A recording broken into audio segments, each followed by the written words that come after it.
Ladies and gentlemen, boys and girls, children of all ages, welcome to World of Wrestling. Here today to discuss about AEW Dynamite January 26, 2022. This was an excellent show. Really fun. Storyline progressions were good. Matches were great, most of them. I don't have too much complaints, especially at Adam Cole Orange Cassidy match. I continuously said on this channel, Adam Cole Orange Cassidy should be on Revolution. CM Punk MJF Revolution. Unfortunately, we did not get those two matches taking place at the pay-per-view, being that Adam Cole and Orange Cassidy had their match tonight. And CM Punk and MJF have now officially made it clear that this match between these two will take place on next week's Dynamite, and I would hope that's the main event. Personally, I feel like it kind of sucks that Adam Cole and Orange Cassidy's match and CM Punk and MJF's match are not taking place on this pay-per-view card, because this pay-per-view would do great with those two matches being on that card as on the main card. But beggars can't be choosers. I think that they probably figured they ran out of ideas. I think maybe they ran out of ideas with CM Punk and MJF's match to build it. So they've just reached to the conclusion that they have to have the match take place on TV. So with that being said, I can understand that logic and why they may have went that route, and if that's the case, then okay, I get it.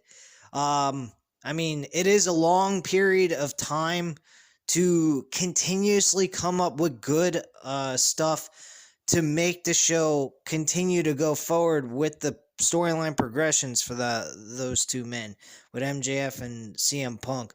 So they're probably going this route based on what I'm seeing now. Whoever wins this match between MJF and CM Punk will compete one-on-one for the world title with Hangman Page. Hangman Page will be defending the title in 2 weeks against Lance Archer, which I believe Lance Archer will lose that match anyway. So, and that match was made officially that it's going to be a Texas death match. Basically, it's just a last man standing match, more than likely, if anything else. But yeah, I think CM Punk and MJF will be for the number one contendership of the World Championship. I think MJF is going to walk away as the winner to go on to face Hangman Page. I think Hangman Page will be losing at Revolution then, based on that situation. Maybe they go the other route, have CM Punk face Hangman Page, and CM Punk loses to Hangman Page to ultimately have Hangman Page face MJF at the next pay-per-view, which is Double or Nothing in possibly Las Vegas. I'm not sure where they're having that thing, that pay-per-view. I hope it's in Las Vegas.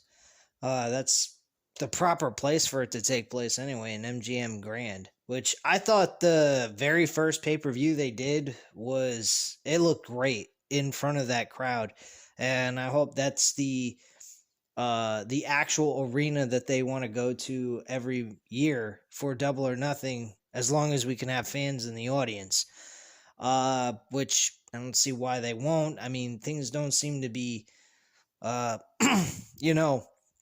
slowing us down from wanting to do this, regardless of the fact this Omicron stuff is still not under control that well, but it's not killing off people like COVID was. But it's really alarming how the virus is just continuously spreading, changing into other variants of COVID, and I just find it wild and crazy. I think there is something that we don't know about that nobody's going to know except for the people behind closed doors. I think they're experimenting with this shit, and it's creating new viruses by accident, I guess, but nobody's going to openly admit it. Call me conspiracy theorist, whatever, I don't care. I'm a realist. I think with logic, and logically, I think they're accidentally creating new viruses and it's becoming loose amongst the population. But if there's someone else that can come up with an explanation to this, please let me know, because that's the only thing I can think of at this point in time, that it's being done by man. That man is making mistakes with trying to figure out how to resolve the issue with COVID, and just people are just making mistake after mistake and just causing more and more problems. Leave the problem alone and let it die out itself. That's the way I look at it at this point, because it's not something we can control. You can't cure a virus. A virus, once it hits somebody, that's it. They just got to go through the process, and that's all. There's no medical, pharmaceutical drug that can help get rid of it.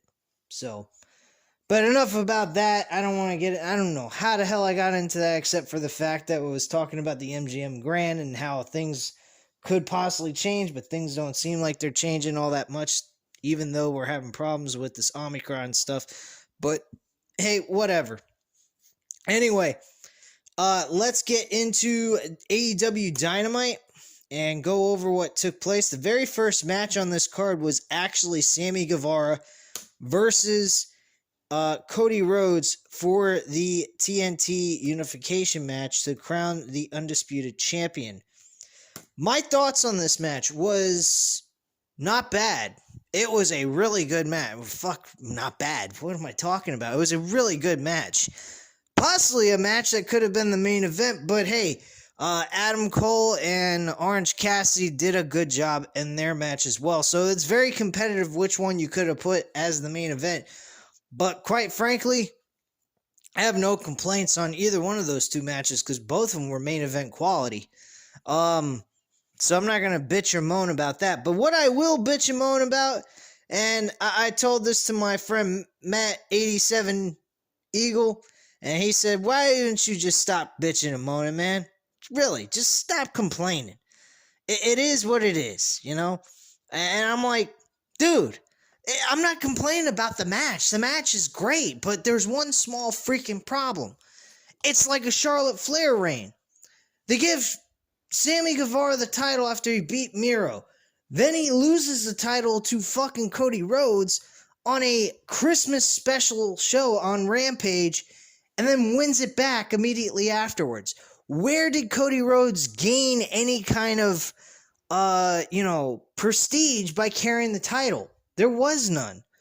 Now, some people may debate with me, well, we got a unification title match. Yeah, only because there's some kind of contract dispute going on between Tony Khan and Cody Rhodes right now. Now, things are being said that Cody is not going anywhere. He wants to work out the dispute with the contract, but other than that, he's not really looking to go elsewhere, which thankfully he's got enough brains to realize that. But the thing is,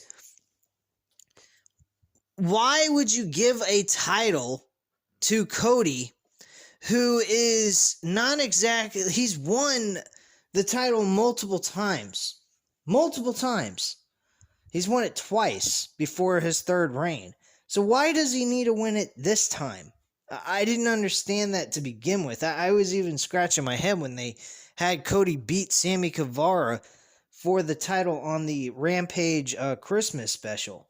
So I was really confused by that to begin with. So I'm staying consistent. I'm not going 1 minute I'm saying, oh, I'm glad Cody won the damn title, and then the next minute I'm saying, well, he shouldn't have because of this, this, and this. I'm staying exactly consistently with what I'm trying to say from the very beginning. I think what they did here and what they're doing with him, it makes absolutely no sense.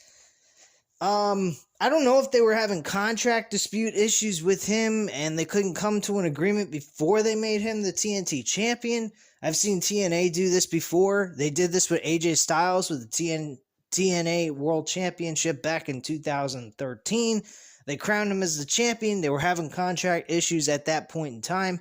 And then he eventually just disappeared, walked away with their title, and they created a new TNA championship to ultimately unify the belts together. Same exact concept here with the TNT championship. And I didn't like that idea either. I mean, seriously. So again, I am staying consistent. I'm not just bickering and hollering like a fucking idiot just to do it. I'm being for real with you guys. So, bottom line, what was the point? There is no point. This was just an icing on the top of the whole entire situation. It was just a way of covering up the mistake. I believe they made a mistake by giving the title to Cody Rhodes. I don't think he needed it. I don't think he deserved it. Sammy Guevara deserved to have that win. So, that's all there is to it. Now, if you wanted to have a draw between Sammy Guevara and Cody Rhodes at the Christmas special event, that I would have been okay with, and then we could have had this match in a ladder match. So there would have been no issues or disputes over this, and we could have just said, this is the undisputed champion. We could have made a little sense out of it, but unfortunately, that wasn't the route they went. Either way, don't get me wrong, this match was unbelievable. There was great highlights in this match, both by Cody and Sammy Guevara.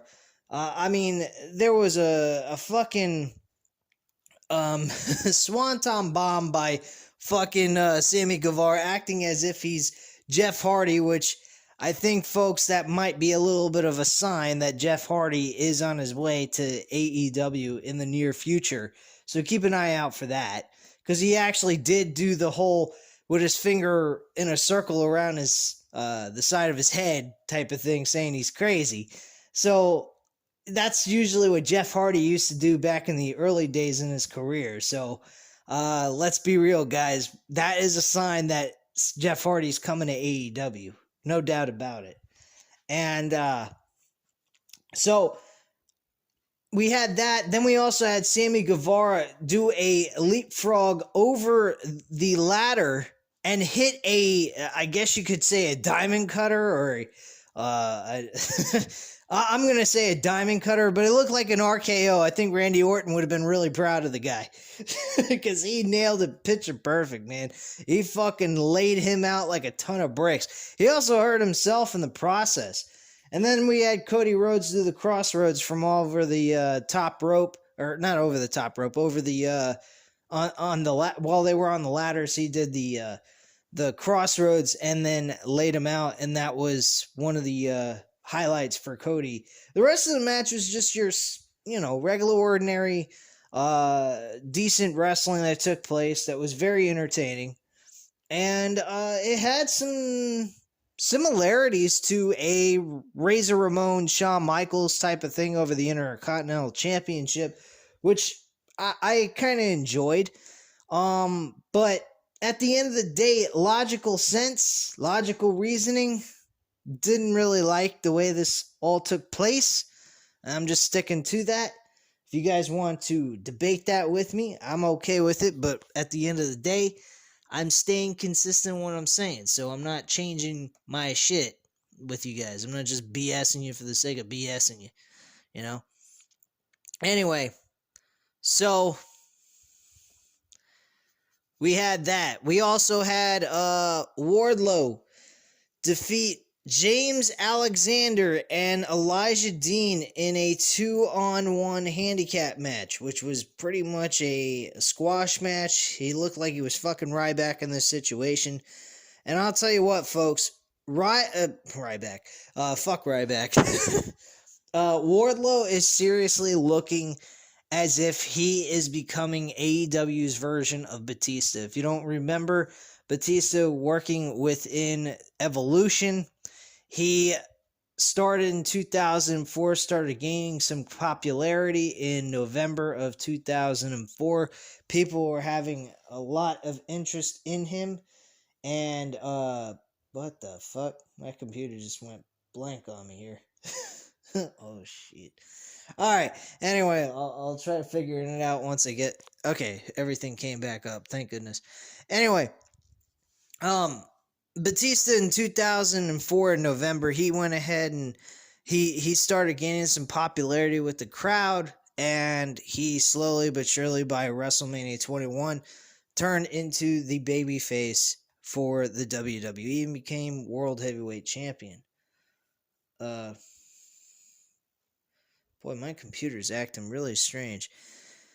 Yeah, I think, guys, the issue with my live streams are coming from this computer I've been using. I have a spare computer that I do with the live streams and telling you guys what's up with the show and giving me a guidance with it. It's acting really off the walls and weird. I think I need to get it checked out or something. But anyway, yeah, I honestly think that Wardlow will be the next Batista for AEW. And personally, I think that he is a good entertainer. I think he actually will gain some kind of popularity out of this. I really do. I think he will become a mega star coming out of the Pinnacle. Because if you noticed later on that same night, they had a segment with him and Pinnacle, and they asked him to powerbomb CM Punk after they attacked him on a 4-on-1 attack, to powerbomb him on the chair, and he hesitated. He didn't just like go ahead, pick him up, and slam him, and that was it. He had this like look on his face, like, really, guys, we got to do this? A 4-on-1 attack? We got to, well, technically 5-on-1 because he was actually involved with it. But he's like looking at them all like, really, we got to do this? This is something we got to do? Is this necessary? I mean, he's one guy and we're all beating the shit out of him. I mean, give the guy a break. We beat the shit out of him enough. So he kind of had this look of hesitance on his face, which I understand. I think what he was doing was showing signs he's going to turn face at some point. So that's something to look out for, and I'm pretty sure he's going to do a good job as a babyface. The Inner Circle, Chris Jericho and Santana Ortiz versus Daniel Garcia and 2.0, which had Matt Lee and Jeff Parker in a 6-man tag team match. This was actually not what you call a great matchup. It was more along the lines of storyline telling for the audience that was entertaining for this match. The competition was not anywhere near all that much of a big deal. Because Santana Ortiz were pretty much doing the work themselves. Jericho was trying to get involved, but Santana Ortiz were not allowing him in the match and tagging him in, which really dumbfounded Chris Jericho. I know, and I understand last week they had some issues with each other backstage, and they were talking some smack because of Eddie Kingston's comments, but at the end of the day, let's be real. Chris Jericho has always cared about Santana Ortiz. I think what's going on here is really bad. I don't like this dissension among the Inner Circle. I love the Inner Circle. You guys already know that if you've been following the channel since the inception of the Inner Circle. In 2019, I have always liked this group. I thought they were excellent. They were good as heels. They were good as faces. They have done an amazing job together. And to break them up, I don't particularly like the idea, but at this point in time, I mean, you're not really seeing much from them as a team. They're all kind of doing their own thing. So I guess that's the reason why they're going in this direction. I've stated this millions of times. I think that they should have them as a team nonstop all the time, week to week, but unfortunately that is not taking place here in this situation. So I gotta take it for what it is. Storyline wise, excellent, great stuff. Good way of telling the story with the dissension among these three men, and I think it's great. Eventually Jericho got his offensive move put in. He hit the Judas effect on, I believe it was Daniel Garcia. I think it was. I might be wrong about that. But he hit one of the opponents from the other team with the Judas effect. And then Santana Ortiz pretty much closed out the match and got the victory for their team.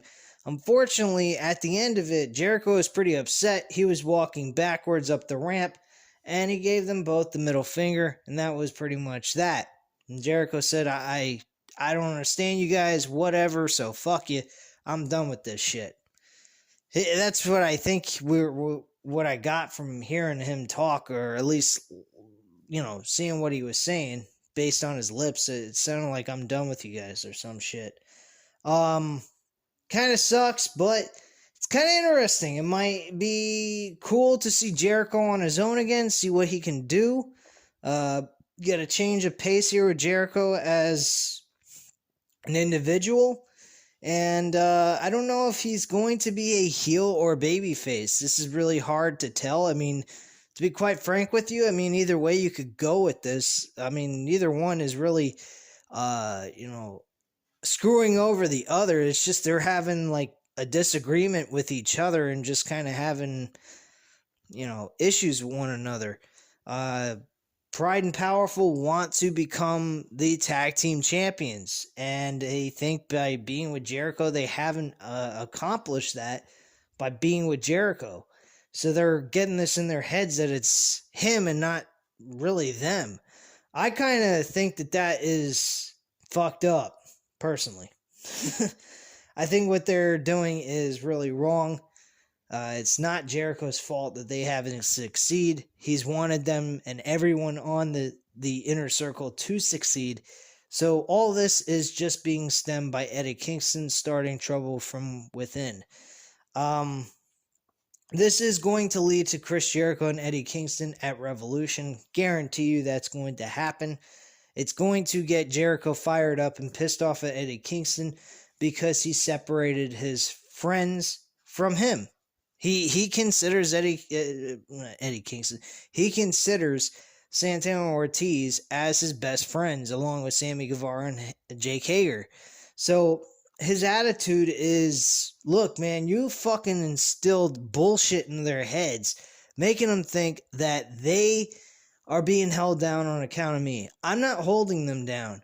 Unfortunately, they haven't been able to get to the World Tag Team titles, and I want them to. But for you to come in here and instill bullshit lies about me and that I don't want them to succeed, and I'm just using them like they're pawns, you're fucked up, man. And I'm going to kick your ass. And then pretty much they're going to lead to that match to be set up. So, yeah, that's that. Then we also had Layla Hirsch versus Red Velvet. Layla Hirsch won this matchup by a roll-up pinfall, holding on to the tights, and she did a screwjob victory. Personally, I don't think Layla Hirsch is qualified enough to be a believable heel, simply because of her height. And this is not to discriminate, but personally, I'm 5'6". A guy like me being in a wrestling ring in the middle of a storylines with other guys that are huger than me, I would have to say I'd have to be a face, because I'm an underdog. I'm a guy that has to work harder than the next guy next to me, because generally in most cases people are tall. Males are taller than 5'6". I'm 5'6", so like Rey Mysterio, can you ever imagine Rey Mysterio being a heel? I mean, Rey Mysterio could not pull off that type of role. He wouldn't be able to do that. I don't see him as a guy that could pull that off. He tried it in WCW at one point, and he was terrible at it. I didn't think he was anything worth looking at. And at that time, when he became a heel, he was not even wearing the mask. He was maskless, if that's even a word. He wasn't wearing his mask. Let me just put it that way. That way I don't sound like a fucking retard. Which now you guys are probably saying, oh, you certainly did sound like a dummy. Whatever, man. I set myself up on that one, I guess. But my point being is, Layla Hirsch is a smaller woman. I don't want to sound like I'm being discriminating against a person's height to play a heel role, but at the end of the day, a heel role is more like a dominant person being a bully. She's not a dominant person. She's trying to be a bully as a small little runt. So honestly, I don't know if this is something that's coming off right to everyone else. It isn't coming off to me correctly. I'm not seeing it as a success run that they're doing with her as a heel. So Me personally, I don't think that any of this is good for Layla Hirsch. I don't see her being able to play out a heel role very well. But I guess they're going to continue to experiment with this idea and move forward with it unless they start seeing that this is not being successful and they start noticing the ratings when her segment comes on to drop. And they can definitely do that. So,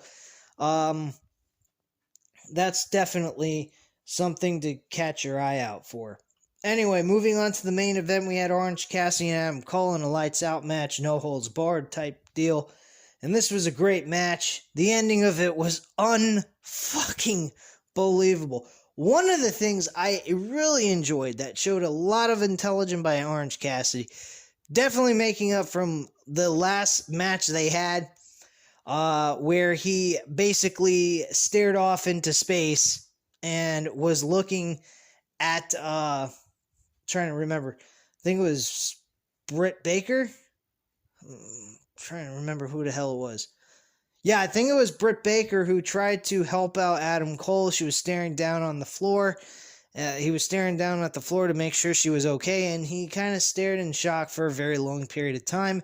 Eventually, pissing off Adam Cole, he hits a low blow and then hits the boom shot maneuver that he does that was formerly known as Last Shot.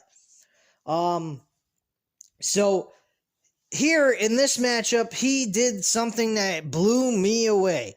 Adam Cole tried to go for a low blow, and Adam Cole has sank in plenty of low blows on Orange Cassidy for the last couple of weeks, last couple of months actually. And finally, Orange Cassidy showed some intelligence and wore a cup. So he tried to go ahead and do the low blow, and he hurt his arm in the process. All he did was hit a cup that was really hard as fuck and crashed it right into the cup, making it ineffective to Orange Cassidy to feel anything from the low blow. That was really cool. I like that one. He eventually hit the low blow. Excuse me. Ooh. He eventually hit the low blow on Adam Cole when they were on top of the scalpel type thing in the...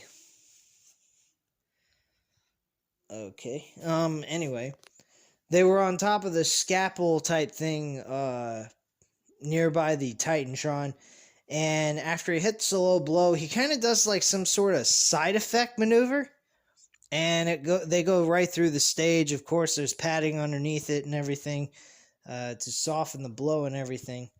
But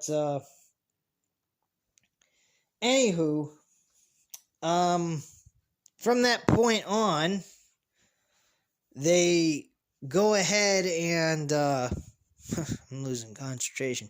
They get the pinfall, and that's how the match ends. But also, there was one other thing that took place that it really blew my mind. They also had Orange Cassidy hit a super punch, or an orange punch in his case, on Adam Cole, and he hit him right in the jaw, I believe, and you heard a loud cracking sound, and I think he hurt his hand, which really blew me away.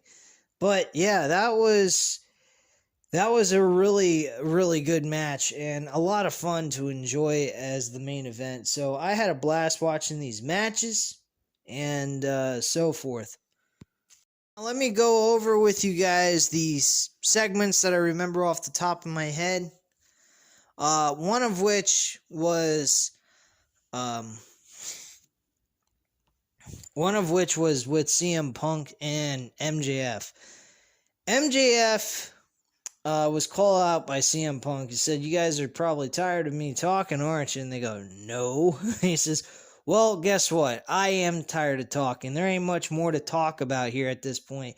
At this point in time, the only thing I care about doing is kicking MJF's ass, and I want to do it here tonight in Cleveland." So he calls out MJF. MJF comes out. He talks about how, it's funny. History tends to repeat itself. We're in Cleveland, Ohio, and you had an obligation to show up here about 8 years ago in 2014, right after he didn't state the Royal Rumble, but I'm going to state it. Right after the Royal Rumble, you were supposed to be on television in Cleveland, Ohio, right where we are now. And what did you do? You packed your bags and you went home because you didn't get what you want. You always go ahead when you don't get what you want. You pack up your shit and you go home. And then you'll go ahead and you'll start talking on other people's podcasts about how terrible life was working for that company. I thought that was excellent. You know who else? And he also goes on to state that CM Punk says, "Oh, I love the fans, and I'll never leave." And yet, you're like LeBron James. Who else did that in Cleveland? LeBron James did. He said he loved Cleveland, but then all of a sudden, after periods of time of trying to win an NBA championship and couldn't, he went elsewhere as well and then came back. So, how are you any different than LeBron James is basically what he was saying. I thought that was a great comment. Personally, guys, I would really like to see MJF beat CM Punk. I really do. And not that I hate CM Punk so much, but there were some things he did say that I wish MJF would address, such as wrestling is fake. Yeah, that was one of the comments that he said back in the day when he was trying to be an MMA fighter. He said, "I don't care about wrestling. Wrestling is fake. Wrestling is this." And yada, yada, yada. And I don't think he was trying to hurt the fans in any way. I think he just had a lot of frustration that what happened with him in WWE, and it just made him sour to pro wrestling.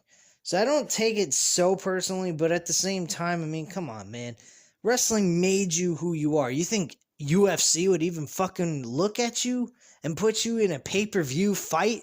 In your debut fight, you're going to be on fucking national television on a pay-per-view where people have to buy to see you fight on TV? Come on, dude. Wake up. People wouldn't pay to see some Joe Schmo have his debut fight in UFC just because so-and-so said so. I mean, come on. He became he had his debut fight on UFC, believe it was in September of 2016, I believe it was. Somewhere around that time frame. It was during a UFC heavyweight championship fight against Stepa Mechik, or some shit like that. He's a white dude out of Cleveland. That's funny. He's actually from Cleveland, Ohio. But yeah, he's a good fighter. I just forgot his name. You could look it up. I think it was somewhere in 2016. You could look this up and you'll find it. I'm not 100% sure, but you can see CM Punk's record in UFC, MMA, and they'll have the actual event where his debut fight was, and that would be where the UFC World Heavyweight Championship fight took place as well. And you'll be able to see who the champion was during that event and the name. So I'm sorry I don't know the name specifically. I kind of forgot it, how it was pronounced and everything. But I mean, the guy, he made it because of wrestling. He made it his debut fight on pay-per-view card, the main card that is, because of his name. And where did he get the name popularity? From wrestling in WWE. It wasn't even Ring of Honor. It wasn't wrestling in fucking the ECW brand. It was wrestling in WWE. And the period that he had from 2011 all the way up to the end of his career was what made him him. What made him, a superstar. His boldness to say the things he said on national television, which wasn't supposed to be part of the script. I'm very certain Vince McMahon would not put that in a script that, oh, Vince McMahon's the problem. No, I highly doubt that. So that's just basically all that in a nutshell. And I just think that CM Punk needs to put over MJF. He's had a long period of time as an undefeated wrestler in AEW, and I think now it's time to put over a legit star like MJF to give him that shot at the World Heavyweight Championship at Revolution, and I guess have Hangman Page lose the title to MJF altogether. I think MJF is ready. He's got the capabilities of doing it. He would be a great heel for everyone to try to overcome, and he'd be this incredible force that can't be beaten because of the fact that he's got guys around him supporting him and trying to help him win his matches. I think that would be great. I think he would make the pinnacle like Evolution in AEW. And personally, I'll be honest with you. They should do the same route they did with Evolution with Batista. They should do it with Wardlow. I think they would benefit a hell of a lot more if they have the title on MJF. He goes through everybody for about a year and a half, and then Wardlow turns on the entire group and then says, fuck this, I'm going after your damn title. And they compete for the world title, and Wardlow becomes a world champion. New star is born. I mean, that's what I would do. I mean, let me know what you guys think in the comments down below about that, and I'll get back to you on that as well as usual. Brett Baker, the other big important segment. Most of this was really good wrestling. The rest of it was just, some small segments, nothing special. And that's basically it. But yeah, Brett Baker, she was highlighting her overall 2021 year, and boy, did she have a lot of awards set up on that on the table. She had about 7 different awards, which is quite impressive. And she pretty much talked about how she's going to prove that she is the wrestler of the decade. And that is her big thing. She also shitted on Baker Mayfield and how he was struggling against her Pittsburgh Steelers, which I thought was funny. I am a fan of the Pittsburgh Steelers in certain aspects, but I'll never root against them against my Cowboys, despite the fact the Cowboys fucking sucked again, as usual. Man, Jerry Jones has got to go, man. I gotta say this. Jerry Jones has got to go, man. He's old, like Vince. He needs to hang it up and call it a day and let someone who's a little bit more, younger to run the show, because he ain't cutting it, man. Really. I mean, unless he hires somebody that can do a better job of hiring the proper people. I think Mike McCarthy is a shit coach. I think outside of winning the Super Bowl with the Packers, he has done nothing for this team, for any team for that matter. And I don't know, man. I just really am confused with Mike McCarthy being the coach. He did a decent job in the regular season, but at the end of the day, when he had to face those 49ers, they got crushed. And I say crushed, not based on the score, but based on how they were just dominated defensively. Defensively, the 49ers kicked their ass. And the 49ers did that to the Packers, which was pretty sad in itself, because I was kind of hoping Aaron Rodgers would get another Super Bowl under his belt. And now he's in talks about retiring. Along with Tom Brady. Tom Brady's actually considering retirement. I can't believe that's coming out of his mouth. Him retiring, he was in talks about possibly playing till he's 50. I even mentioned that on the live stream if it didn't cut out, because I did catch the live stream again just to see how the quality was on it, and it did not come in. It was worse than last week's episode. I can't believe how terrible that episode came in. I do apologize. I enjoyed talking to you guys, though, even though it didn't come in well. But I did appreciate all the comments that were made by the few people that showed up. I wish my following was a little bit stronger, but hey, with consistency and hard work, that will happen. So I am keeping a positive mindset about that. But yeah, Britt Baker is pretty much in her segment was, talking the shit, saying how good she is, and cutting it to the point. How she wants to be the absolute best female wrestler on the planet. And at this point in time, who's gonna debate that with her? What, you're gonna compare her to? You're gonna have Charlotte Flair be declared as the woman of the year? Get the fuck out of here. Charlotte Flair's shit. Okay, I know I've openly admitted I'm a fan of hers, but let's get real. I'm gonna be real with you guys. She is crap lately. She is not anything worth looking at all. She hasn't been all that great since 2016. When she beat Asuka, that was when I said to myself, something is fucking wrong here. I mean, I'm still a fan regardless, but the fact is I gotta be real with myself. And honestly, this woman does not have superstar stardom going on with her at this point in time at all. She is no better or worse than any of the women or males on this roster. So that's all there is to it. Bailey, she's out with injury.